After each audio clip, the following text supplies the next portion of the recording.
චින්තනය හා මෙහෙයවීම කෙතරම් ප්‍රබලද රැඳී සිටින්. සෙන් කතාවල එන යුද සෙනවියාගේ කතාව සමග යුද සේනාවක් සමග සටන් කළ හැකි යුද සෙනවියෙකු, දක්ෂ දුනුආයෙකු, යුද සෙබළෙකු රටකට සිටිනවා. මොහු ඉතා දක්ෂයි, ප්‍රබලයි, බිහිසුණුයි. මොහුගේ ප්‍රබල බව, බිහිසුණු බව ඔබට කුමක් කියාවිද?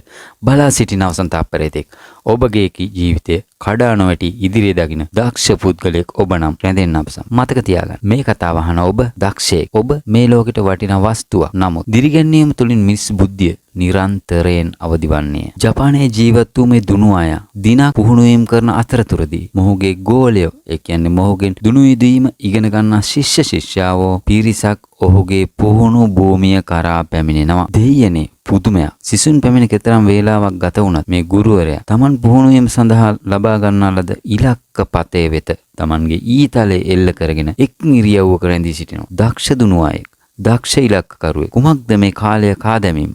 සිසුන් කතා කරන්න උනා.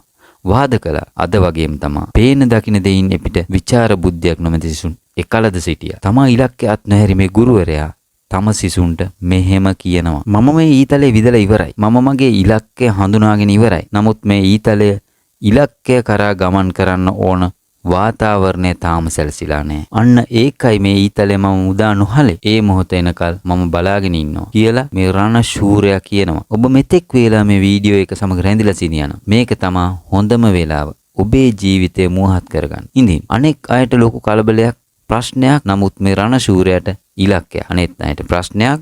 නැවත කියන්නේ අනිත් අයට ප්‍රශ්නයක්, කලබලයක්. නමුත් මේ රණ ශූරයාට ඉලක්කයක්. කවුරුන් කෙසේ කීවත් ඔහුගේ ඉලක්කය, කවුරුන් කෙසේ කීවත් ඔහුගේ ඉලක්කයෙන් මිදුනේ නැහැ. ඔබත් පුහුණුවන්න, පුරුදුවන්න. මොන බාධකාවත් ඉලක්කය අත් නොහරින්න බලන්න. මෙයා දක්ෂ දුනුආයෙක්. ඒත් නිරන්තරයෙන් පුහුණුවත් නොහැරි පුද්ගලයෙක්. ඔබගේ කාර්යයේ නියැලෙන්න, නිරන්තරයෙන් නියැලෙන්න. එවිට ඔබේ ඉලක්කය සඵල වනවා නියතයි. මේ රණ ශූරයා අන් අය කලබල මොහොතක, අවධානය බිඳෙන මොහොතක තම ඉලක්කය සඵල කරගන්නවා. තම ඉලක්කය සඵල කරගන්නවා. ඔබ කිසිදු විටක ඉලක්කයත් නොහරින්න. මේ සමාජයේ කිසිදු දිනක ඔබ දිනුවද පෙරදුනද ඔබට ඇඟිලි තුඩු දිගු කිරීම කිසිඳා නොනවත්වනු ඇත. ස්තුතියි.